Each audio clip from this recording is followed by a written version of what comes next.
And so you're putting your face on the dirt. You're putting your face where people's feet are walking. But when you humble yourself for Allah, whether it be in sujood or outside in your life, you humble yourself for Allah, Allah raises your rank. That's what Allah subhanahu wa ta'ala, He says, كَلَّا لَا تُطِعْهُ وَاسْجُدْ وَاقْتَرِبْ.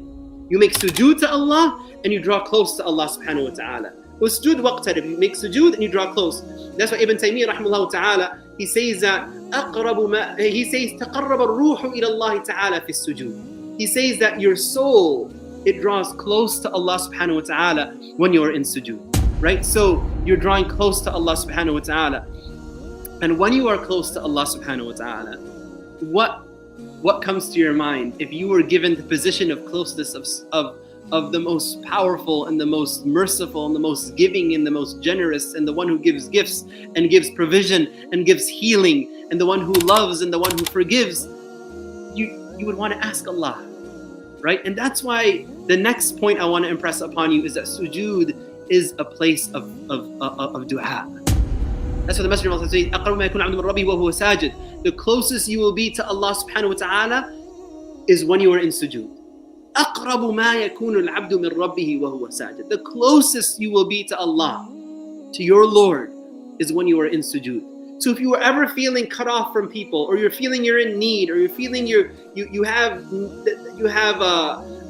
asks that you need to make of someone, then go in sujood. Pray to Allah and fall in sujood. That's when the Messenger of Allah, he says, because you are so close to Allah, he says, فَأَكْثِرُ الدُّعَاء. So in sujood, make a plentiful amount of dua. Make a plentiful amount of dua. Because how many concerns have been alleviated? How many difficulties have been made easy? How many needs have been met when someone goes into sujood and makes dua to Allah subhanahu wa ta'ala? And you're going to the King of all kings. I mean, just وَلِلَّهِ الْمَثَلُ الْأَعْلَى. Just imagine a scenario. Let's just say, even for example, you have your family, your husband, your wife, your kids. You have a family of 5, let's say. And you have food in your fridge that was only enough for 2 people. And it's dinner time. And so you take the food out and your spouse and your kids are getting ready to eat this meager meal. Small amount, each person is going to divvy it up. And then as you're about to eat, somebody comes knocking on your door. So you go and you open the door and you find a single mother with 3 children, 1 in her hand and 2 by each of her legs, holding onto her abaya. And she asks and she says that, brother, I haven't eaten in 4 days. My kids are starving. And you see the hunger in her face and you see the need in her eyes. Would you have the ability to turn her away? Despite you only having food enough for 2. There is no way you would not at least share with her something, even if it's a glass of water, even if it's some dates, whatever. You would give something to her because you know she's in need. And so what if on top of that, not only does she ask you, but she drops to her knees, she puts her forehead on the ground and she begins kissing your feet. And she's saying, you are the most generous person I know, and you are the most merciful person I know, and you have promised that you love those who ask you. Maybe you've said that before.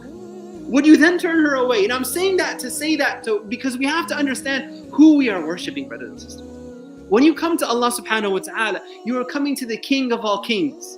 As Shaykh Muhammad al-Sharif, rahimahullah ta'ala, he would say, who stands before a king and asks for a penny? Who stands before a king and he asks for a penny, right?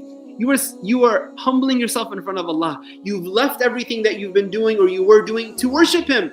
And then you lower yourself and you put your forehead on the ground and then you declare His perfection. Subhana Rabbi al-A'la. And then you begin by praising Him in other words of praise. And then you begin to ask, do you think the one who is Al-Ghani, the one who is free of all needs and the most rich, the one who He says about Himself in the Hadith Qudsi, لو أن أولكم وآخركم وإنسكم وجنكم قاموا في صعيد واحد فسألوني فأعطيت كل إنسان مسألته ما نقص ذلك مما عندي شيئا.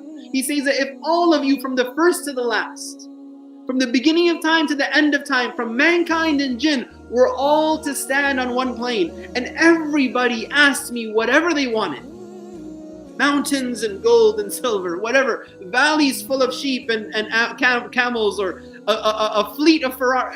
Just imagine everybody asks whatever is in their imagination of Allah subhanahu wa ta'ala.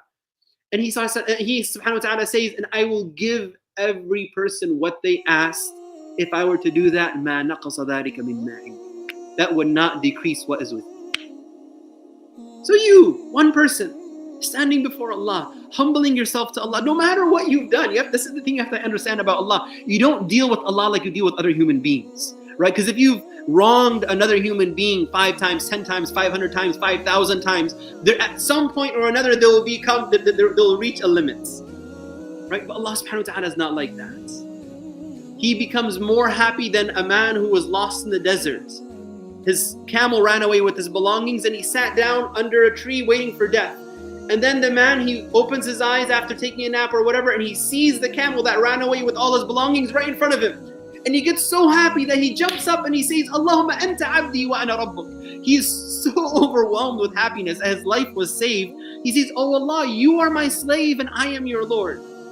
Right? He made a mistake out of how happy he was. The Prophet says, Allah is more happy than this person when one of you comes back to him and asks him for forgiveness. So no matter what your past is, you come with a heart that submits to Allah. You go in sujood. You have to have understanding that Allah subhanahu wa ta'ala will answer your dua.